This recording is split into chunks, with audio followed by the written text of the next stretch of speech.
Boa noite a todos. Muito obrigado por terem vindo. Bom, eu sou o Arthur, filho da Dona Maria com o São Antônio. E aos 10 anos de idade, eu, Arthur, fui expulso do colégio que eu estudava.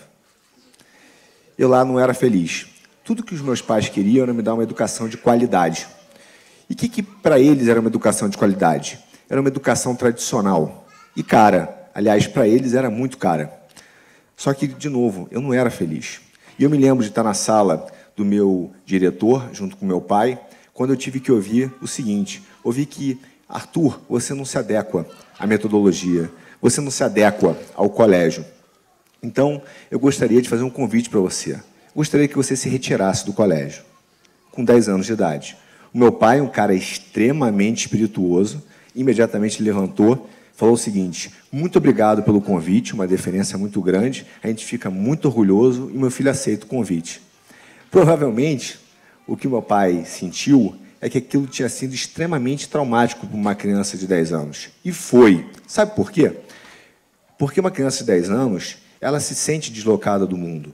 Uma criança de 10 anos se sente fora ainda da sociedade. E aí vem o seu diretor do seu colégio e diz: ó, é verdade, cara. Você está deslocado da sociedade, sim. Agora eu vou te contar um segredo. A culpa é sua.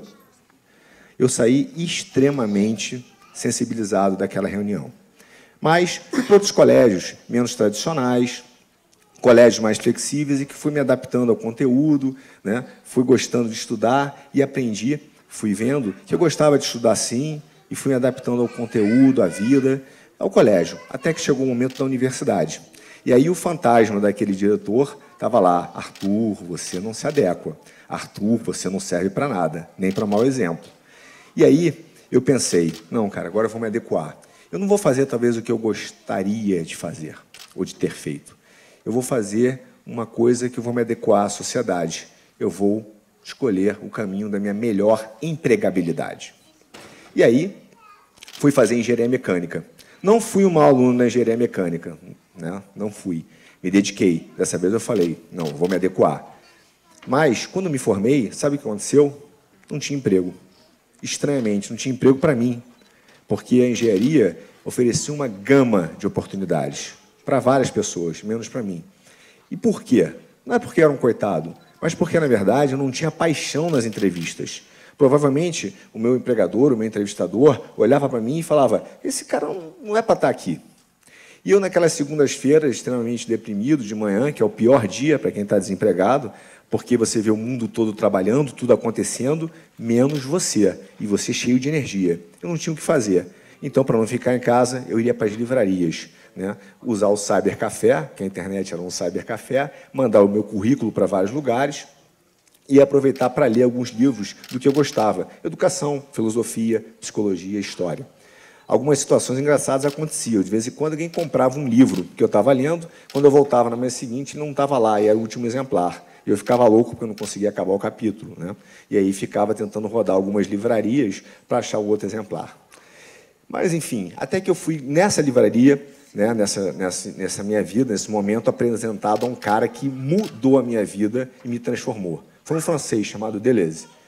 Ele me ensinou, através dos livros, que o que valia a pena, o que era importante, não eram as habilidades técnicas, não era ter familiaridade com os problemas, não era ter o que eles chamavam de recognição. Não, era uma coisa muito mais importante, muito mais importante. Era ter contato com as ideias, interligar saberes, aprender a aprender. Entender que o desconhecido é que é interessante, e não as fórmulas, né, já pré-definidas. E eu comecei a entender, e aquilo me transformou, porque eu comecei a perceber que o que valia era o conteúdo. O que valiam eram as ideias, né, e não as habilidades técnicas.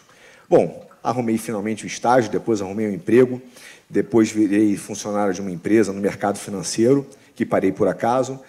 Desse por acaso virei chefe de área, já não mais por acaso virei sócio. E aí tive que treinar a minha turma. E nesse treinamento, já no mercado, né, um pouquinho mais gordinho, ele, em função do trabalho, eu, em vez de ir e optar, né, por ensinar teoria econômica, que eu também não sabia, mas modelagem matemática, finanças, eu optei por ensinar filosofia. Foi o caos. Primeiro foi o motim, mas eu controlei a turma, né, com um motivo de força maior, eu era sócio, e consegui mostrar para eles, aos poucos, que o que valia, o que era importante, era não olhar os modelos, porque eles eram bipolares. Dependendo das condições de contorno, eles poderiam ser, sim, verdadeiros ou falsos, mas o que mais importante era saber interligar ideias e ver o mundo de várias maneiras. Isso foi um sucesso danado, né? A gente fez várias modificações, vários softwares, criamos inovações, aquilo perpetuou pela empresa, a empresa foi um sucesso, foi vendida depois e virou um case de uma empresa extremamente inovadora no mercado. E aí eu já estava no meu segundo casamento, casei com a mulher da minha vida, Maria, que me empurra, na verdade me puxa na direção dos meus sonhos, quando de repente tocou o telefone e um amigo meu, aqui de Brasília, uma cidade que já tinha roubado meu coração há muito tempo e que eu já tinha vários amigos, né, me apresentou uma ideia. Arthur, você não quer investir em educação? E eu vou ser muito sincero com vocês. Enquanto ele falava lá da linha dos números, o que eu via era a chance de mudar a vida de pessoas, de mostrar, né, que é o colégio que tem que se adaptar ao aluno e não o aluno ao colégio. De mostrar que educar é levar de um lugar ao outro, é criar autonomia, é permitir que as pessoas pensem, tenham criatividade e despertem e sigam o seu dom e não sejam robotizadas e não sejam adestradas, domesticadas. Porque eu não vou mentir para vocês, o que nós temos hoje no ensino no Brasil é uma fábrica de destruição de sonhos. É uma fábrica de domesticação de pessoas. É uma fábrica de salsicha. Vocês acham correto que um aluno reprove em 2 matérias, ele tenha que repetir 15, em 13 que ele foi muito bem, por causa de 2 que ele não foi tão bem? Ou que ele seja avaliado porque ele é capaz de fazer vários pregos muito bem feitos em 4 horas? Ou, quando vocês mandam seus filhos para o colégio pensando que ele vai despertar a inteligência e a criatividade, o que é feito lá é meramente habilidade sob demanda. Ó, se vier isso, você pula, se fizer isso, você rola, se fizer isso, você salta. O problema disso tudo, nessa educação, é que a educação não é criativa, a nossa educação é medieval. Mas por que medieval? Porque ela, de fato, é montada e feita a partir do modelo de Taylor, né, que era um cara que pensou no modelo industrial, por escala, e, ao mesmo tempo, na Prússia, que era para formar soldados. Isso é uma sociedade industrial, que não funciona mais, né? Essa sociedade que foi a que meu pai acreditou e que eu acreditei quando fiz engenharia, ela tinha a prerrogativa de formar trabalhadores ou executivos, gente que executa. Só que a sociedade que vemos hoje é a sociedade do conhecimento, é a sociedade da criatividade, da formação de líderes, de cidadãos. Sabe qual foi o resultado dessa produção medieval da educação? Uma grande decepção com a educação, uma grande frustração com a educação. O que Pierre Bourdieu chamou de inflação dos diplomas. O que é isso, essa inflação de diplomas? Significa que, para você ter o seu emprego, não basta você mais ser formado em engenharia, você tem que ser formado em engenharia, falar polonês, inglês, alemão, francês, tem que ter mestrado, pós-graduação, doutorado, tem que programar em 17 línguas, né? Você tem que ser quase um Superman. A impressão que dá hoje, para quem está desempregado com canudo, é que ele tem que correr muito para ficar no mesmo lugar. E se ele quiser andar um pouquinho, ele tem que correr 3 vezes mais. É aquela sensação que tem no livro da Alice no País das Maravilhas. Ou esse buraco não tem fundo, ou essa queda não tem fim. É assim que as pessoas se sentem, por causa dessa inflação dos diplomas. Sabe por quê? Porque a educação foi feita pensando em habilidade técnica, não em habilidades criativas. E aí, numa sociedade do conhecimento, o que nós vamos falar para os nossos filhos ou para os nossos jovens que viram e falam assim, olha, eu tenho visto aí que 65% dos empregos do futuro não existem hoje em dia. Eu tenho lido por aí que 25 milhões de empregos no Brasil vão deixar de existir nos próximos 10 anos porque simplesmente vão ser substituídos por inteligência artificial, por aplicativos, por robôs, por algoritmos, por plataformas. Qual é o futuro que a gente deposita? Qual é a esperança que a gente dá para essa turma ali? É por isso que eles não veem significado na educação, é por isso que eles não veem significado na sociedade. Olha, eu tenho 3 filhos. O Mateus, do meio, Valentina e a Ava. Esses 3 aí já nasceram numa sociedade e já são membros do que eu chamo de Homo sapiens. Não é só que eles se comunicam em rede, não. Não é isso, não. Né? Eles se relacionam em rede, eles se comunicam em rede, eles se divertem em rede. Isso a gente já sabe, mas deixa eu te contar um segredo. Esses 3 maluquinhos aí pensam em rede. Outro dia eu estava com o Mateus e aí ele falou assim, papai, estou com tédio. Eu falei, ótimo, você está vivo, né? Tédio faz parte da vida. E aí ele virou e falou assim, mas, rapaz, estou com muito tédio, empresta o celular? Eu falei, não vou dar o meu celular. Não, mas eu quero fazer alguma coisa. Vai ler, já li. Cara, vai com teus amigos, eles estão no celular. Eu falei, olha, o seu pai já teve 10 anos. Aliás, foi uma época louvável, foi quando eu fui expulso do colégio. Ele tem 10 anos. E aí eu falei, cara, eu não tinha celular e sobrevivi, ó, tô aqui.